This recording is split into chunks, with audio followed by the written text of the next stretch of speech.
आज हम आपको कैसनर बोगी के बारे में बताएंगे और उसका संक्षिप्त परिचय देंगे।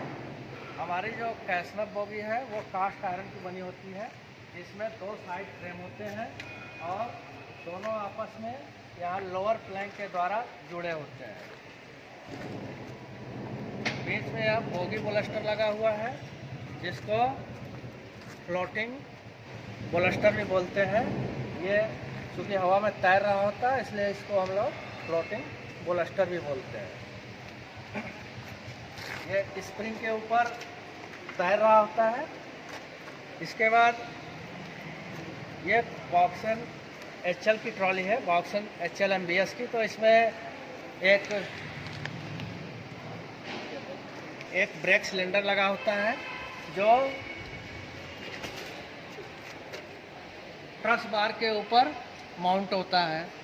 ये ट्रस बार है, इसको हम लोग प्राइमरी ब्रेक बीम के नाम से जानते हैं। जिस ब्रेक बीम के ऊपर ब्रेक सिलेंडर लगा होता है, इसको हम लोग प्राइमरी ब्रेक बीम बोलते हैं, और इसके अपोजिट में जो ब्रेक बीम है उसको हम सेकेंडरी ब्रेक बीम के नाम से जानते हैं। ये सेकेंडरी ब्रेक बीम और प्राइमरी ब्रेक बीम दो पुश रॉड के माध्यम से आपस में जुड़े होते हैं, जो ब्रेक लगाए जाने पर इस ब्रेक बीम को पुश करते हैं, और इस तरह से दोनों तरफ के चक्कों पर एक साथ ब्रेक लगने में मदद मिलती है। ये ब्रेक सिलेंडर बेल क्रैंक के माध्यम से अपने फोर्स को दूसरे साइड के ब्रेक बीम पर पहुंचाता है। और बोगी बोलस्टर के यहाँ बीच में सेंटर पिवट लगा हुआ है। सेंटर पिवट के दोनों तरफ साइड बेरर है।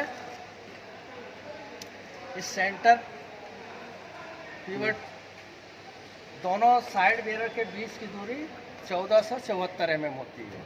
यहाँ सेंटर से यहाँ सेंटर तक के बीच की दूरी 1474 mm होती है। जैसा कि आप देख रहे हो, पॉकेट है। इस पॉकेट को सुरक्षित रखने के लिए हम लोग पॉकेट लाइनर का उपयोग करते हैं। इसमें हमारा ब्रेक बीम ब्रेक लगने और ब्रेक रिलीज होने के दौरान आगे की तरफ आता है और पीछे की तरफ सरकता है।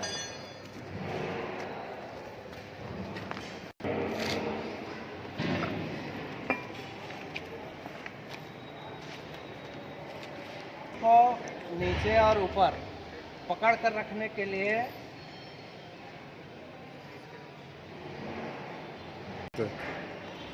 जैसा कि आप जानते हो, दोनों तरफ स्प्रिंग को पकड़ कर रखने के लिए स्पी गार्ड का प्रयोग किया गया है। बोलस्टर के साथ भी स्पी गार्ड लगा होता है, और लोअर प्लैंक में भी स्पी गार्ड का प्रयोग किया गया है। इसमें डबल स्प्रिंग लगती है, इनर और आउटर। ये आउटर स्प्रिंग है और ये इनर स्प्रिंग है। इसके साथ हम लोग स्नोवर और वेज ब्लॉक का उपयोग करते हैं। स्नोवर और वेज ब्लॉक फ्रिक्शन डैम्पिंग का काम करते हैं।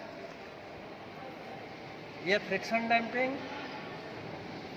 गाड़ी में आने वाले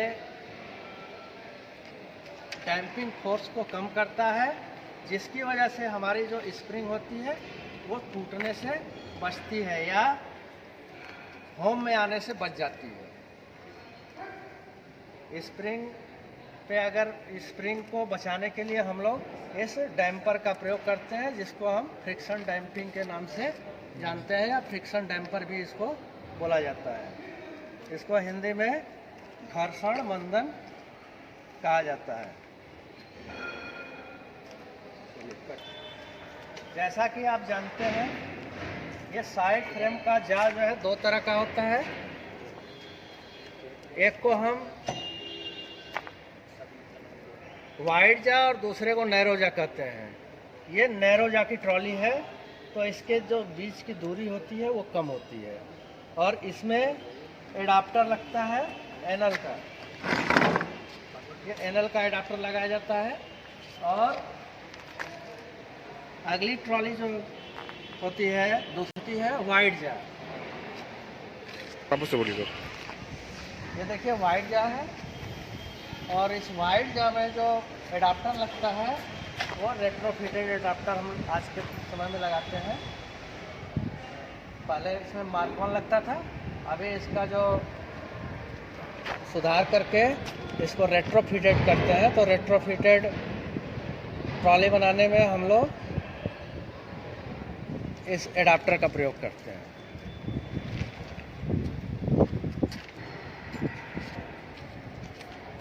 ये देखिए, ये हमारा वेज ब्लॉक है, और इस वेज ब्लॉक के नीचे ये स्नोवर स्प्रिंग लगा हुआ है।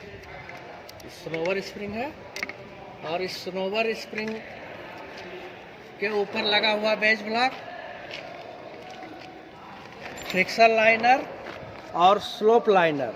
यहाँ देखिए, ये फ्रिक्शन लाइनर है और यहाँ स्लोप लाइनर है।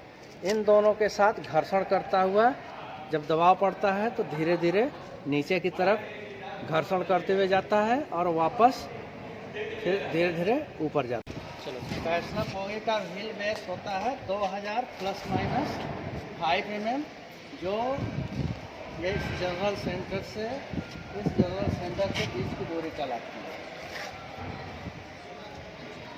ये 2000 ± 5 mm होता है। चूँकि हमारा जो साइड फ्रेम है वो कास्ट आयरन का बना हुआ है, इसलिए जो है इसमें टॉलरेंस दिए गए हैं।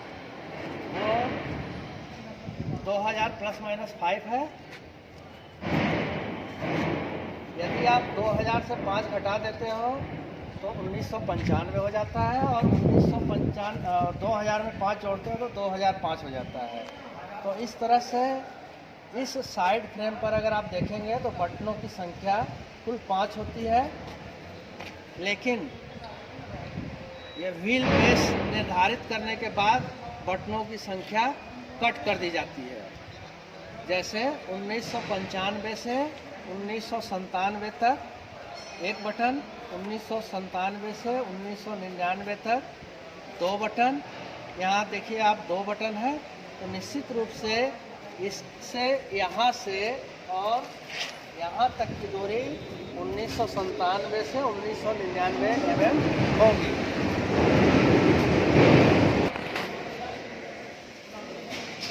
उन्नीस से 2001 होगा तो यहाँ 3 बटन होंगे, 2001 से 2003 होगा तो 4 बटन होंगे, 2003 से 2005 होगा तो यहाँ साइड फ्रेम पर 5 बटन उपस्थित होंगे।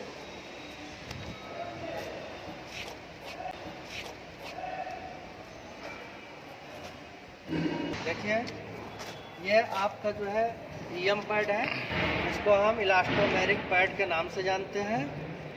यह EM pad modified EM pad है। ये एडाप्टर है, ये रेट्रो का एडाप्टर है। ये चूँकि वाइड जा का ट्रॉली है तो ये रेट्रोफिटेड एडाप्टर है। और ये आपका एक्सल कैप है, और इस एक्सल कैप में ये एक्सल कैप स्क्रू, और ये उसका लॉक है, लॉकिंग प्लेट है। ये locking plate, axle cap screw और एक्सल कैप।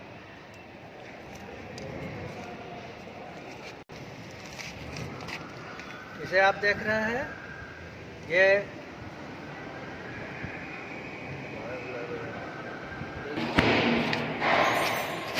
देखिए, ये है साइड फ्रेम की, और ये साइड फ्रेम की बोल्ट जो एक्सल को बाहर निकलने से रोकता है।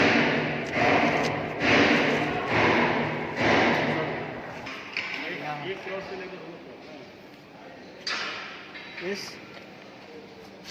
ट्रॉली में हम लोग क्रॉस ट्रैमल गेज से इसकी स्क्वायरनेस चेक करते हैं। जैसा कि आप यहाँ देख रहे हैं, इस ट्रॉली के ऊपर एक उभरा हुआ निशान है। इस उभरे हुए निशान पर एक पंच मार्क है। इस पंच मार्क से उस तरफ के पंच मार्क को हम लोग चेक करते हैं, और फिर इस पंच मार्क से उसको चेक करते हैं।